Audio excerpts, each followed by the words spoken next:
Hi, it's me again with Corel tips and tricks. I was thinking this would work, so this is part 2 of this. I've got it all ungrouped and everything, and if you look, this smaller circle only has 2 nodes, where this one has many nodes, little 13, 2, 2, 2, 2, 3, 4.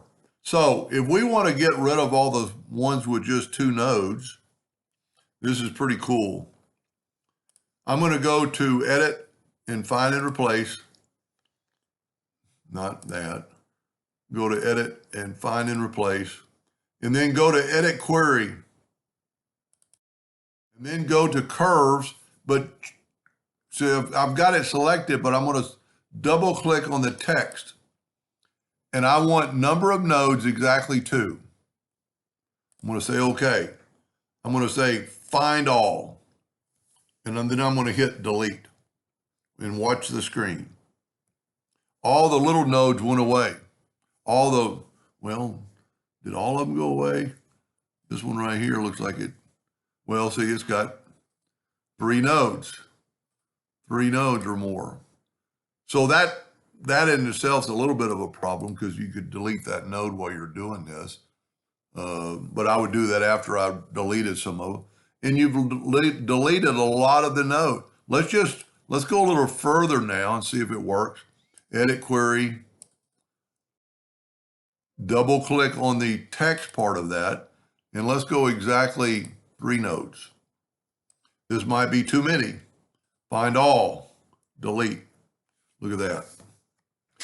If you wanted to do that and you think that looks good, then you could take the other ones and move them around and, have them more spaced out. And that's just personal preference because I said in the first video, that's an awful lot of cutting. And, like right there, those are pretty much too close together. So what you could do, you could reduce it in size and then move it up.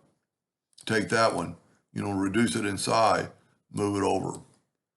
Reduce it inside, and you'd have more gaps. I'm really surprised how many nodes this has. That's just got 2 nodes. How did I get away from, how did that not, okay, right here. Look at that. I'm glad I found that. See, that'd be a terrible scenario in a plasma cutter. I would just get rid of it. And then if you wanted more, like you could take that and hit your plus key on the keyboard and move that one up there. You've almost got some limb shapes here now, more so of the limbs. Move these up. And it's just personal preference. Anyway, just an idea. I hope that helped. Thank you for watching.